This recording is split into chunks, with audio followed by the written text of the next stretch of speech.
Hey guys, so in this video, I'm going to be showing you how to set up your No Red Ink account.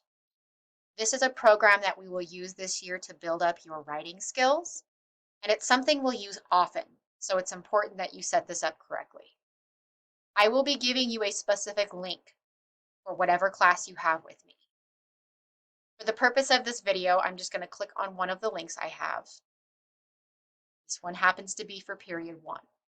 Notice that it says ready to join Mrs. Henry's Language Arts period 1. I'll give you a link that's specific to your class period. Do not choose the option to log in, even if you've used this program previously. Do not use the login option, I need you in my class. You're going to pick the option that says sign up as a student. Click sign up as a student, and it'll take you to the student sign up page. The class code is already there for you because I gave you a special link. You'll click continue. And I don't want you filling out this bottom portion. You're going to choose the option to sign up with Google. So click sign up with Google.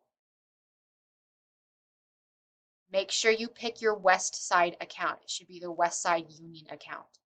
Once you click your Westside Union account, it's going to ask you some questions. Take the time to answer those questions thoughtfully. You can add some of your interests. You can add your best friend's name, your dog's name. It's going to personalize your account so that all the work you do in No Red Ink is specific to the type of person you are and the things that you like. In the future, when you go to log in again, after you've set up your account, in the future, then you'll log in using Google as a login because you have the account. But since it's the first time, you need to sign up as a student.